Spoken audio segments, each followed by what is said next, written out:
Hello students, how are you all? I'm sure you all are fine and safe at your home. So students, let's begin with our next chapter, which is Kalam's childhood. Learning objectives. To understand APJ Abdul Kalam's childhood, to understand his characteristics and traits. Warm up. Create a digital lesson on the life of APJ Abdul Kalam. बच्चों आपको यहाँ पे activity दी गई है, ठीक है। आपको create करना है एक डिजिटल लेसन किसकी लाइफ पे? एपीजे अब्दुल कलाम की लाइफ में, जिन्हें मिसाइल मैन भी कहा जाता था।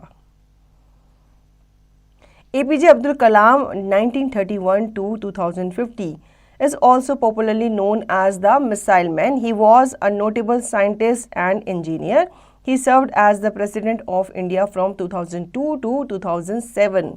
Already a highly accomplished and much respected individual, Kalam had spent more than 4 decades as a scientist and science administration at several prestigious organizations like the DRDO and ISRO. He was a noted author who had penned books like India 2020, A Vision for the New Millennium, Wings of Fire, and Autography Ignited Minds, Unleashing the Power Within India, and A Manifesto for Change. A sequel to India 2020, this is one of his autobiographies that describes his childhood life. बच्चों ये जो कहानी है ये APJ कलाम ने खुद ही लिखी है, अपने बचपन के बारे में और अपनी पूरी ज़िंदगी के बारे में इन्होंने बताया है, ठीक है।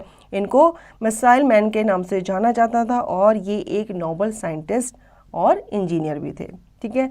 अब आपको पता ही है कि इन्होंने इंडिया को सर्व किया है एज ए प्रेसिडेंट, कब से लेके कब तक? 2002 से 2007 तक, ठीक है। और इन्होंने काफ़ी प्रेस्टिजियस ऑर्गेनाइजेशन जैसे कि DRDO, इसरो में भी काम किया है एज ए साइंस एडमिनिस्ट्रेशन और एज ए साइंटिस्ट, ठीक है। इन्होंने काफ़ी सारी बुक्स भी लिखी थी और इन्होंने ऑटोबायोग्राफी भी लिखी थी, जिसमें से ये जो स्टोरी है या ये जो जीवनी है वो ली गई है। Doctor APJ Abdul Kalam is also known as missile man. He is ex-president of India. In this chapter, we talk about his education and growing up in Rameshwaram. Every child is born with some inherited characteristics and trained in certain ways by figures of authority. I inherited honesty and self-discipline from my father. From my mother, I inherited faith in goodness and deep kindness, and so did my 3 brothers and a sister. But it was the time I spent with Jalaluddin and Shamsuddin that perhaps contributed most to the uniqueness of my childhood and made all the difference in my later life. The natural wisdom of Jalaluddin and Shamsuddin was so intuitive and responsive to non-verbal messages that I can unhesitatingly say that my later creativity owes a lot to their influence on me in my childhood. अब यहाँ पे बात हो रही है किसके childhood की? अब एपीजे अब्दुल कलाम के चाइल्डहुड की, ठीक है। यहाँ पे बताया गया है कि उनके जो फादर और मदर थे उनके अंदर उन्होंने क्या डाली हुई थी? बहुत सारी honesty and discipline, self discipline उन्होंने सीखा था किससे? अपने पेरेंट्स से, ठीक है। और जो उनके ब्रदर्स थे वो कैसे थे? वो भी बचपन से ही बहुत अच्छे थे और उन्होंने उनके साथ रहकर काफ़ी सारी चीज़ें सीखी थी। I had 3 close childhood friends, Ramanda Sastri, Arvindam and Shiva Prakashan. All these boys were from Orthodox Hindu Brahmin families. As children, one of us ever felt any difference amongst ourselves because of our religious differences and upbringing.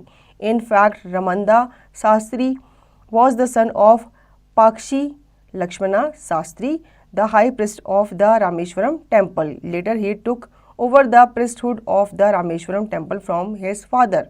Arvindam went into the business of arranging transport for visiting pilgrims, and Shiva Prakash became a catering contractor for the Southern Railways.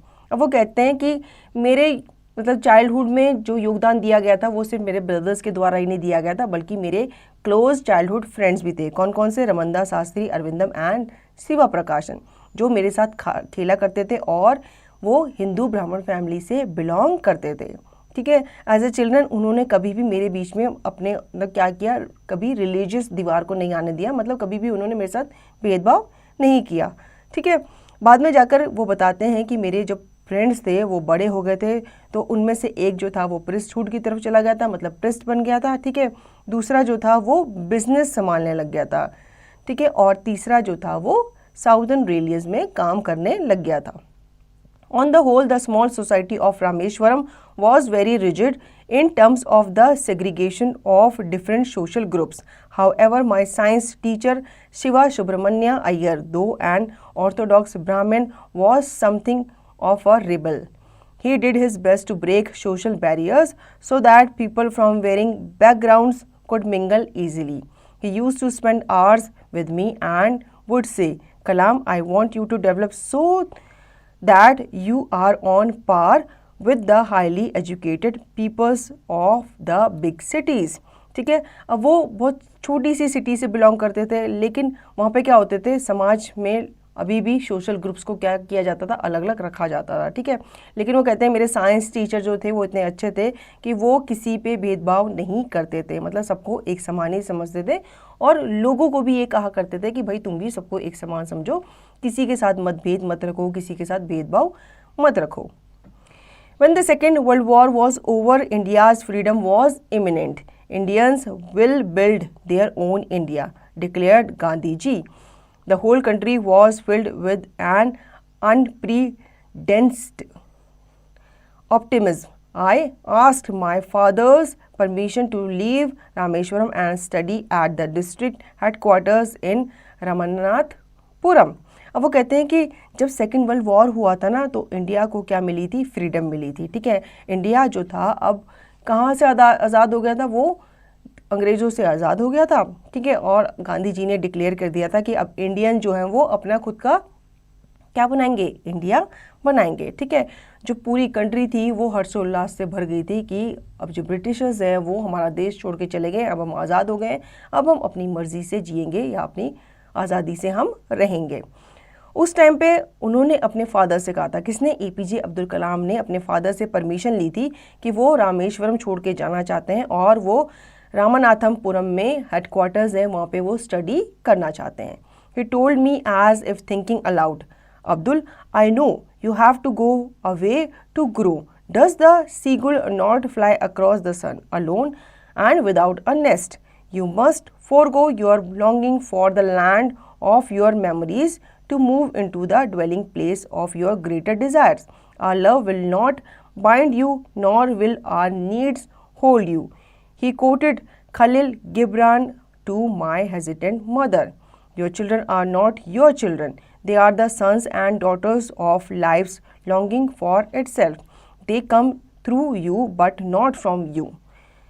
You may give them your love but not your thoughts, for they have their own thoughts. ठीक है, अब उनके father ने उन्हें allow कर दिया था, ठीक है तुम जा सकते हो, लेकिन एक बात याद रखना कि अपने जो फोकस है, अपने एम मतलब अपने जो लक्ष्य है तुम्हारा, उसी पे ही फोकस रहना। ठीक है, अपनी तुम्हारी रूट्स हैं उनको कभी मत छोड़ना। ठीक है, और अपने तुम्हें लॉन्ग जर्नी को तुम्हें क्या करना है, फेस करना है, या तुम्हें इस लॉन्ग जर्नी को जीना है, तो तुम्हें अपनी डिज़ायर्स को भी क्या रखना पड़ेगा, हाई रखना पड़ेगा, अपनी होप्स को भी तुम्हें हाई रखना पड़ेगा। वो कहता है मैं तुम्हें बाइंड करके नहीं रख सकता, मैं तुम्हें बांध के नहीं रख सकता। ठीक है, अगर तुम जाना चाहते हो तो तुम जा सकते हो। ऐसे ही वो उसकी मदर से भी कहते हैं कि भाई तुम अपने बच्चों को अब क्या कर दो, आज़ाद कर दो, क्योंकि उन्हें अपनी पढ़ाई करने की पूरी आज़ादी है। जो वो बनना चाहते हैं, जो वो बड़े होकर जिस करियर को वो चुनना चाहते हैं, उसका उन्हें पूरा हक है, तो उन्हें अब हमें जाने देना चाहिए। He took me and my 3 brothers to the mosque and recited the prayer Al-Fatiha from the Holy Quran. As he put me on the train at Rameshwaram station, he said, "This island may be housing your body, but not your soul. Your soul dwells in the house of tomorrow, which none of us at Rameshwaram can visit, not even in our dream.